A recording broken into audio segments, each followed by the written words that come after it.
In this video, we're going to go ahead and put together the add contacts list. So it's pretty much this activity is going to be mainly a list view of contacts of potential users, which, yeah, it doesn't sound too exciting because we've done that a couple times already, but it will be a little interesting because we are going to use a custom search widget view in our toolbar in order to present the search query text alongside the exit button. So it'll be an interesting use case of creating custom views in our toolbar.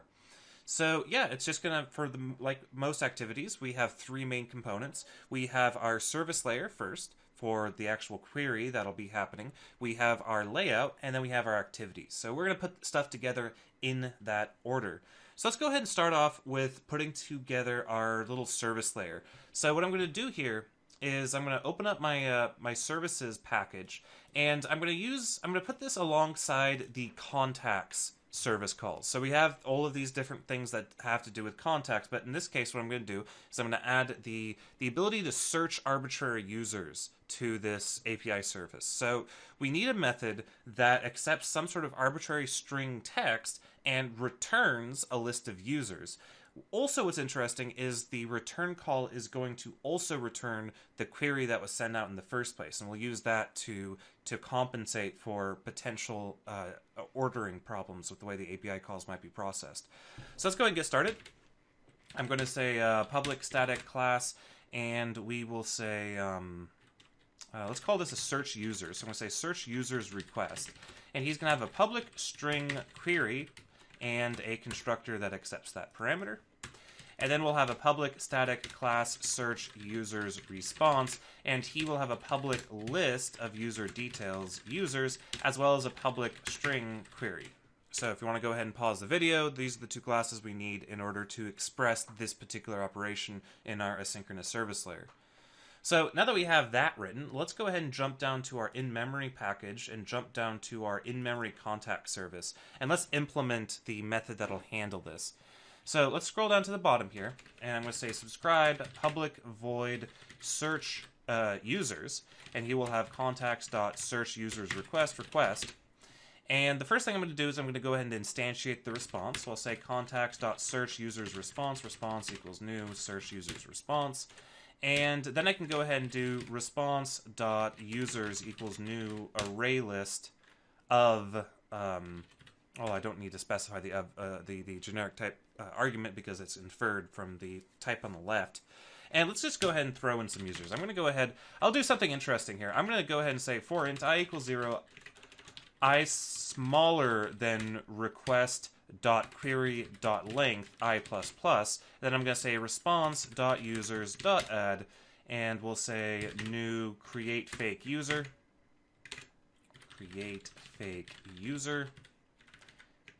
Oops, not new. What am I thinking? I was thinking like I'm instantiating something, so I'll put new, but no, I'm invoking that method. Sorry, just And then for the int ID we'll pass an I, and for isContact we'll pass in false. And then I'll go ahead and say post delayed response, and I kind of want this to be between 2 and 3 seconds to get, because we are going to be working a little bit on the interface of what it displays as the search is happening. So I want to give there some delay here to make it a little bit more real world. Anyway, so you'll notice that I add as many contacts to the response as the length of the query. And the reason I do that is I want every individual query to this method to be different depending on what the input was. You could do something like maybe change the name of each of the contacts based on the query, something like that. The reason I'm doing that is when I'm testing this code out in my activity, I want to know that when I type in a search query and perform the search operation, that the query was a new query that was processed, and I get returned different data so I can make sure everything's working. So this is kind of a testing sort of QA sort of thing to do here. Anyway, that pretty much wraps up all we need to do. Not a whole lot to that. So let's go ahead and jump into our layout next. Layout's going to be pretty simple. It's not going to be anything new here. It's all just going to be stuff you've already seen. So inside of our layout, we're going to jump down to activity add contact. And in activity add contact, we are basically going to create a list and a progress frame. So let's nuke this text view. I'm also going to change this from a linear layout to a relative layout. Of course, to do that really quickly, you just double-click on the tab, type in capital R-E and hit Enter, and as of the newer version of Android Studio, the ending tag will autocomplete as well. Since we changed it from a linear layout to a relative layout, we can go ahead and remove this orientation attribute. So let's go ahead and do that.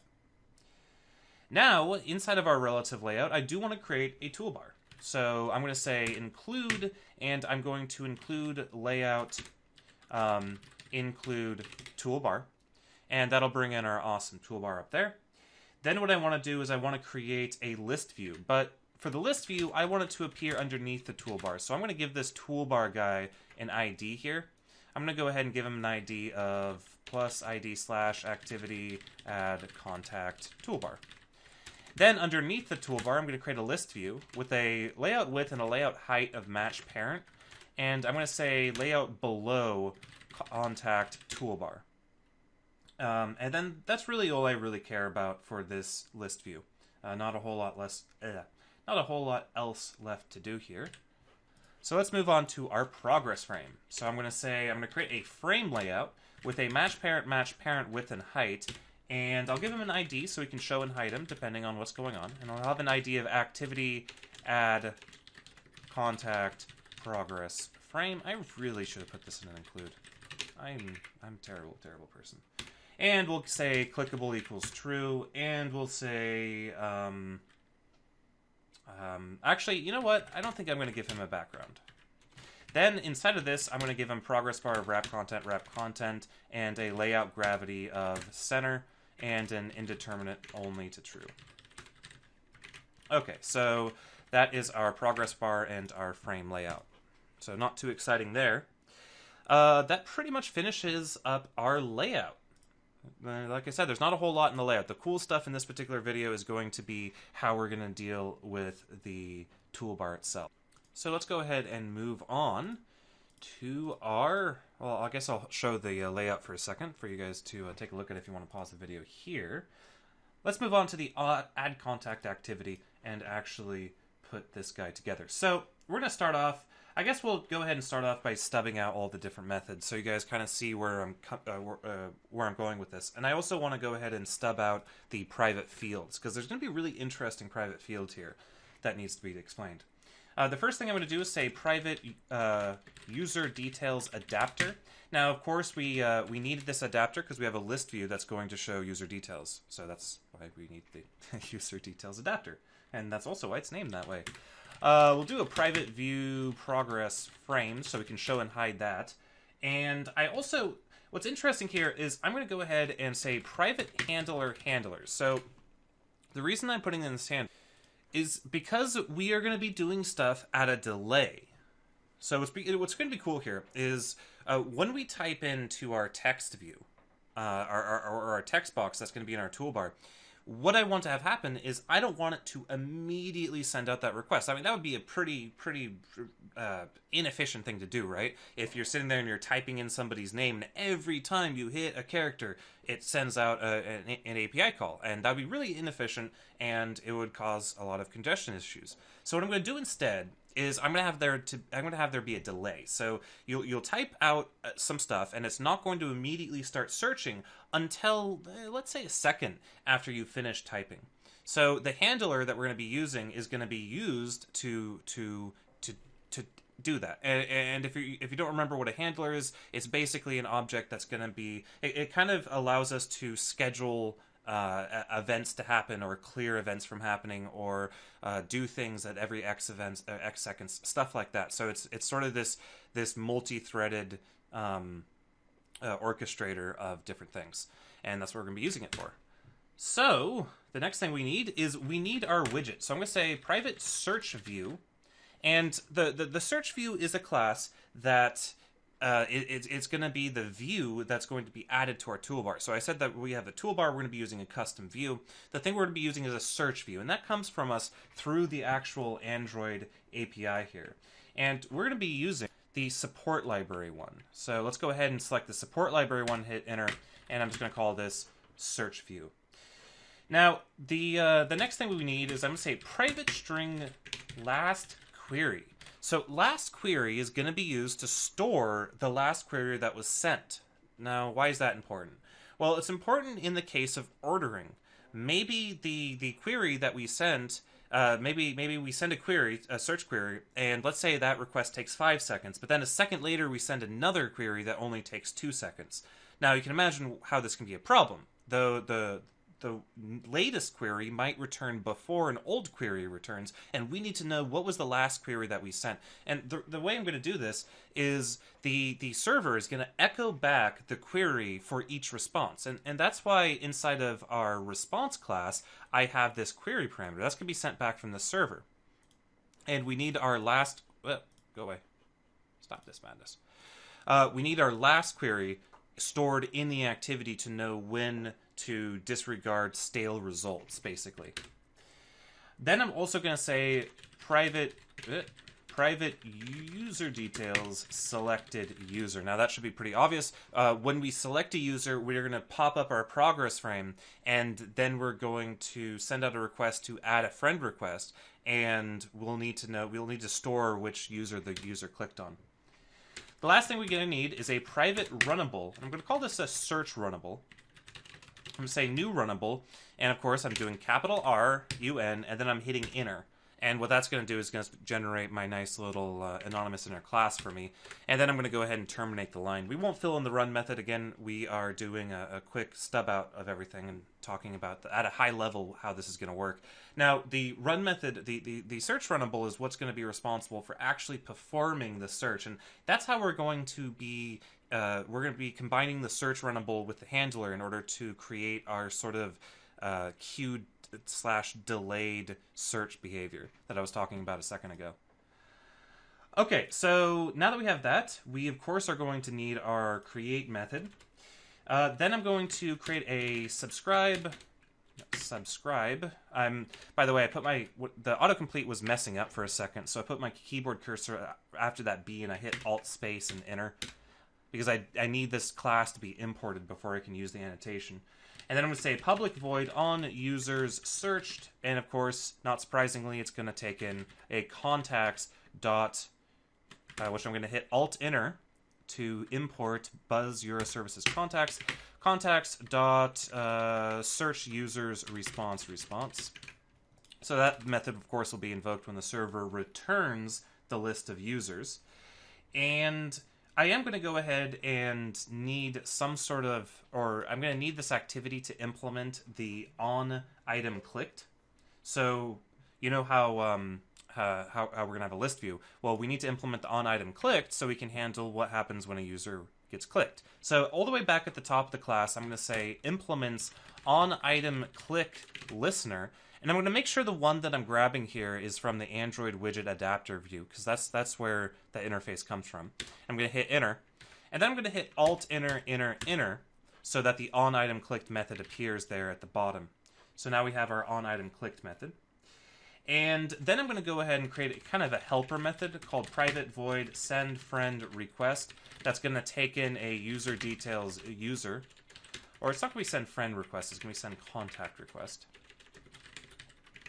And the last thing we need to do for this particular class is going to be writing another subscribe that's going to be a public void on friend request set. And it's going to take in a... and I said friend again, didn't I? Oops. On contact request sent. And it's going to take in a contacts dot... where are you? Send contact request response. So you guys remember a while ago we made the send contact request and the send contact request response. We're going to go ahead and implement that there too.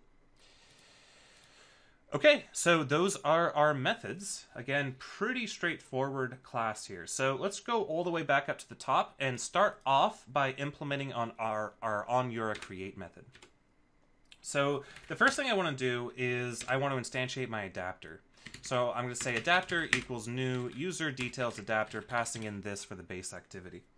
Then I want to get my list view. So I'm going to say list view equals cast to list view, not list, find view by ID, r.id, activity add contact. Oops, I forgot to create the user's list view.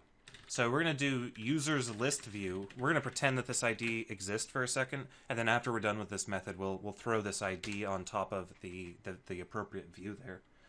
And I'm going to say list view.set on item click listener this, and list view.set adapter adapter. Pretty straightforward stuff. Just normal list view things. Now for our progress frame, we're going to say find view by ID r.id progress frame. In this case, we want activity add contact progress frame. And then what we want to do is I want to go ahead and say progress frame.set visibility view gone. We want to make it disappear when we start up this activity because we're not yet searching anything yet, so I want to make sure it's invisible here. Then let's go ahead and instantiate our handler. So I'm going to say handler equals new handler. And I'm going to say search view equals new search view, passing in this as the context. So just instantiating a couple of our fields. We need our handler again so that we can deal with our sort of delayed API request sort of thing. And we need our search view because that's what's going to appear in our toolbar as that cool little edit text. Then what we're going to do is we're going to get a reference to our action bar. Now, this seems a little weird. We're getting a reference to our action bar despite the fact I keep on saying we're doing this to our toolbar. But in reality, we are going to... Remember how we set our toolbar to act as our action bar? So what's going on under the hood right here is the toolbar, there's a little proxy class that gets set up between the action bar API and the toolbar API. And in order to set the custom view, we have to access this through the action bar API. So that's why I'm getting the action bar. But in reality, this variable is actually our toolbar, or rather it's some sort of adapter class between the action bar and the toolbar API. Now what I'm going to do is I'm going to say action bar.setDisplayOptions, set display options, and we're going to say action bar.display show custom. So if you recall, our action bar has these different display options, and they show and hide different things. What I'm doing here is I'm hiding the title. I'm removing the title. It doesn't matter what the title of the action bar is of the toolbar, it's going to be hidden. And I'm showing the custom view that we're about to add to it. So next up, let's go ahead and, well, let's do just that. Action bar.set custom view search view. Then let's go ahead and I'm going to say toolbar.set iconified, or whoops, search view.set iconified is false. So what's iconified? Well, basically custom views that can be added to your action bar can be shown and hidden. And when they're iconified, they get turned into an action bar item that just appears like any other icon would, any other action on your action bar. But when you set iconified to false, what it's doing there is it's being turned into its actual full view.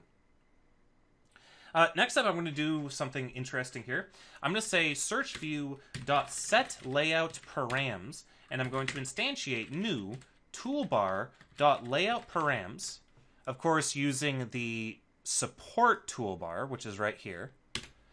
And then I'm going to pass in action bar or toolbar dot layout params dot match parent toolbar dot layout params dot match parent, and that should, whoops, that's math math parent match parent, and that'll be that. So what I'm doing here is I'm overwriting the layout parameters of the search view. Now if you recall, a search view, if I just control click on the search view, you can actually decompile it, and we can see the inheritance hierarchy. You see how it is eventually going to be a view group in this case, and a view group, of course, inherits from view. So with these custom views that you add to your adapter or your action bar, you can override their layout parameters just like you would overwrite your layout parameters in any other view in your layout. All right, so now that I've done that, let's go ahead and say search view, and this I'm not going to quite implement just yet. I'm going to put together two little things here that I'm not going to implement, but before we test this, but I do want to point them out because they're important. We're going to say set onQuery text listener, new onQuery text listener. Now, this method right here, this callback that we're creating, has two methods, and they're used for, well, as you can see, they're callbacks for when the user types things in and when he submits, so when he hits the enter button or the done button. And the last thing I'm going to stub out here is I'm going to say search view dot set on close listener, new on close listener. Now, the on close listener, this happens, remember how I said the search view can be expanded and collapsed, so it can be iconified or not? This listener, what it does is it listens for when the user disables the search view and iconifies it or collapses it back into its component. Anyway, we do have an error here. We have not created this layout ID. So go ahead and I guess pause the video if you're still typing. Otherwise, I'm going to go ahead and jump into the include toolbar, or whoops, the activity add contact.xml file. I'm going to locate the list view, and I'm going to give it an ID of activity add contact users list view. And that'll make our code compile. So now let's go ahead and just take a look at what we've done so far. So I'm going to right-click Add Contacts Activity, and I'm going to say Run Add Contact Activity. So that'll allow me to execute this activity without going through the rest of the application first, which is really cool. Now let's go ahead and say Use Same Device for future launches. And you see that there. And we get an exception. That's not good. Blah, blah, blah. It really doesn't like that being null. Let's see here. What I believe could be happening here could be due to the fact that on this include, I gave it a different ID. I gave it an ID so that I can reference it within this layout file. I gave it the ID of activity add contact toolbar so I can reference it in this layout below. What I'm going to do here is I'm going to change the ID to be the exact same as what it would have been through this include, which is going to be include underscore toolbar. So I'm going to change this ID to include underscore toolbar. And then, of course, I'm going to change the equivalent layout below. And I do believe that's going to be the problem. And if this was the problem, I'll show you guys exactly what part of the code caused it. Let's go ahead and hit run, because I'm pretty sure that was the problem. Yep, that was the problem. Okay, so what was going on here is we have our include, and it's bringing in this guy, which has an ID, which is totally cool because when this guy has this particular ID, we're able to retrieve this view by saying find view by ID, because it's added to the view hierarchy. However, in this case, I need to also specify the ID inside of this layout. And when I specify the ID inside this layout and it differs from the ID that we're expecting it to, then this line of code, all the way in our base activity, right here, our set content view. Remember our set content view that we overrode? Where we find the toolbar by ID and then we set it as a support action bar? Well, this is finding it by a very particular ID, and if it's not that ID, then it's not going to work. And what's going on here is if we set this ID inside of this layout file, this ID is going to override the ID in the layout. So that's why it broke, and it was a simple solution. Simply change the ID of our include back to our, or the ID right here back to what it was inside of the include file. All right, so if I come here, check that out. We now have a search view, and I can close it, and it becomes iconified, but that doesn't really matter because we are going to overwrite this code and have it finish this activity if they hit the close button there. Okay, so what I want to do real fast is I want to show you guys a quick example of how we can change this toolbar color to something a little bit lighter or a little bit different, and we're going to do this on a per activity basis. And the way I'm going to do it is I'm going to create a custom theme for just this activity. And I think this is a cool way to show off how you can create custom themes on a per activity basis, because we really haven't done that yet in this series. So what I'm going to do here is I'm going to close out everything, and the first thing I'm going to do is I'm going to open up my res values styles.xml file, and then underneath my app theme, I'm going to say style name equals add contact theme parent equals app theme. And then inside of this, what I'm going to do is I'm going to say item name color primary, and I'm going to give it a value. In this case, I'm going to give it a very light brown. I'll give it a value of D7CCC8. Okay, so now I've created a new theme in my application, and what I want to show you guys now is how we can very easily go inside of our manifest. So I'm going to open up my manifest, select Android manifest.xml. I'm going to locate the add contact activity. So this is the activity node underneath our application node. And I'm simply going to add a new attribute to it. I'm going to say theme equals add, or whoops, it's going to be at style add contact theme. Now if we hit play, we should have our primary color changed. So that's a really quick way to show you guys how we can change styles on a per activity basis. It comes in handy quite often, or it can anyway if you want to do custom designs on stuff.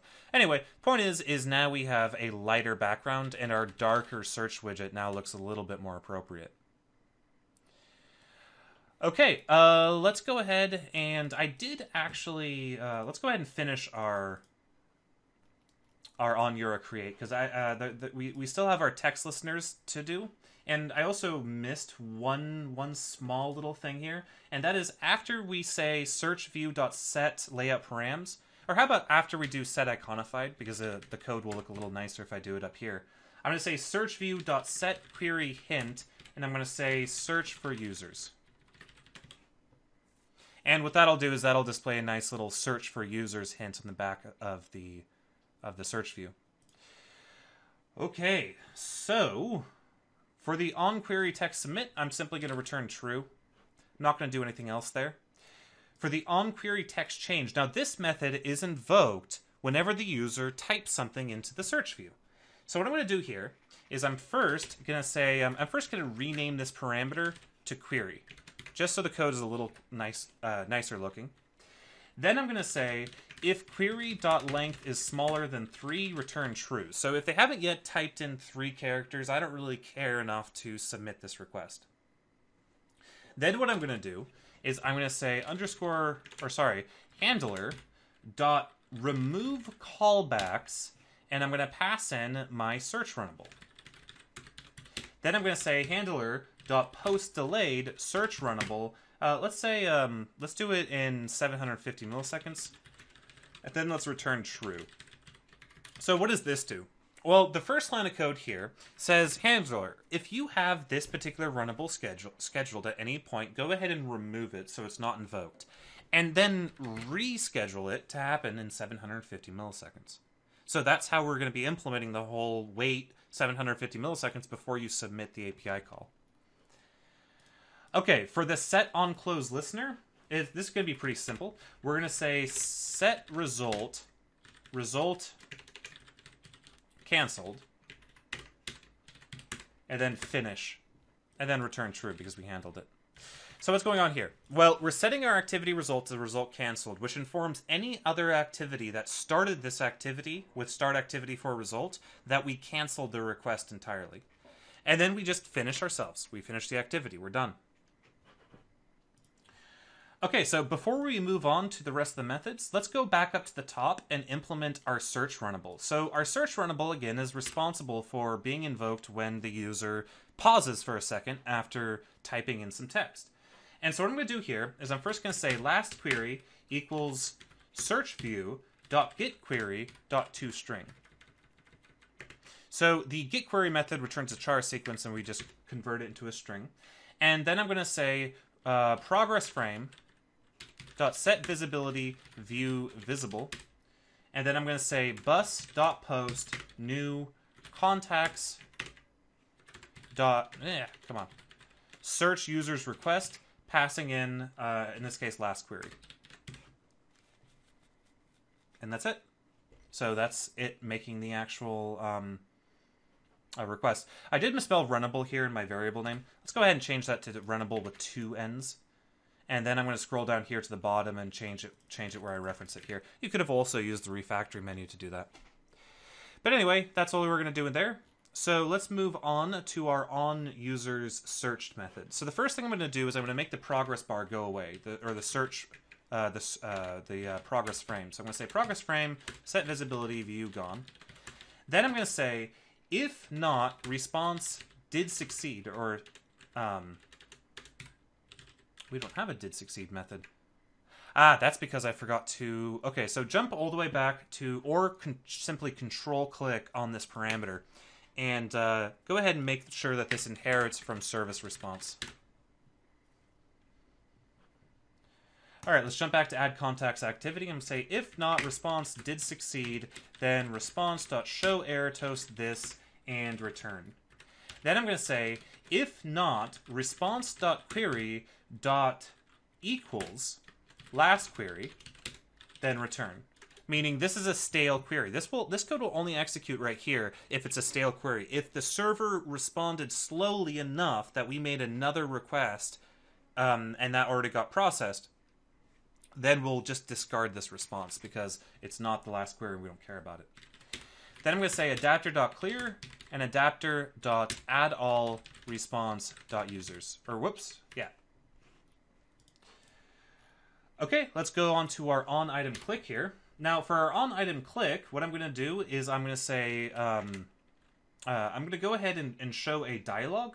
So I'm going to say alert dialog, dialog equals new alert dialog dot builder, and I'm going to pass in this for the context.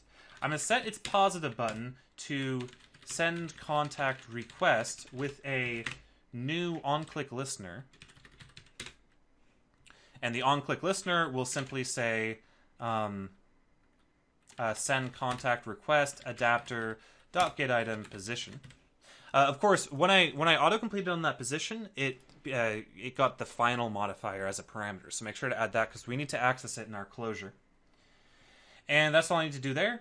Then I'm going to say set negative button cancel with a null onClick listener. And then I'm going to say create. And then I'm going to say dialog.show. So that'll show a nice little dialog to ask the user if he really wants to send that contact request or if he just maybe accidentally typed or hit somebody.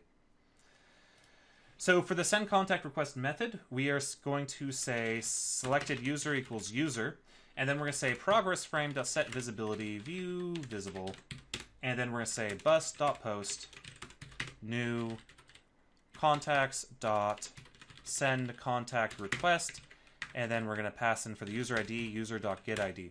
And that's it there. And then finally, for on contact request sent, I'm going to say if not response did succeed, then response.showErrorToast this. We want to go ahead and make our progress frame invisible. So progress frame.setVisibility view gone. And then I guess I'm going to go ahead and just say return. Now, if the response did succeed, then we're going to have to pass in the user that we got back into the calling activity. So I'm going to say intent equals new intent, and doesn't need to have any context or anything. I'm going to say intent.putExtra, and I'm going to pass in result contact, and we're going to pass in here selected user, which is our field that we populated in the send contact request method. And then I'm going to say set result okay intent, and then say finish. So when our API call is finished for sending the request, we go ahead and finish ourselves, and we set the user that we selected as our additional data that we send back to the activity. So now let's go ahead and hit play and see if this code works, which it's not going to because I just remembered there's a bug in the code. So let's go ahead and let it start up real fast and fix that bug. Now, the bug is actually going to be inside of our in-memory implementation here. So let's open up our in-memory contact service. What I forgot to do is the request that we post, or the response that we post back, I forgot to set its query to what the request's query was. So right here, right after we instantiate our response, I'm going to say response query equals request query. Now I'll go ahead and hit play. Bring this down over here.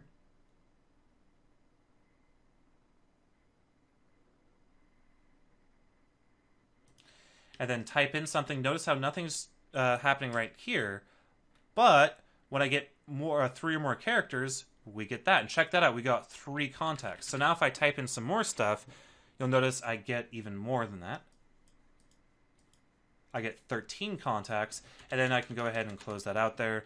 And then if we're making the request and I make another request, I should, in this case, only get 4 contacts. And I get 4 contacts. So you see how that's working right there. If I hit this exit button, notice how the first time I hit the exit button, it clears the query. The second time I hit the exit button, it finishes the activity, which is exactly what I want. So let's start it back up again. The last thing I want to do to test this is just click on a contact. Click on contact 1. Now we get this, cancel or send contact request. I can hit cancel, or I can say send contact request. And if I do, I get my progress frame, and then it finishes. So yeah, an entire add contact screen. You could definitely have a lot of fun with this. You can put together some animations for the progress frame, maybe make the progress frame semi-transparent and all that fun stuff, but you've already seen how to do all that at this point. So really, I just need things functional. And at this point, that form is functional. So I guess, yeah, we'll see you guys in the next video.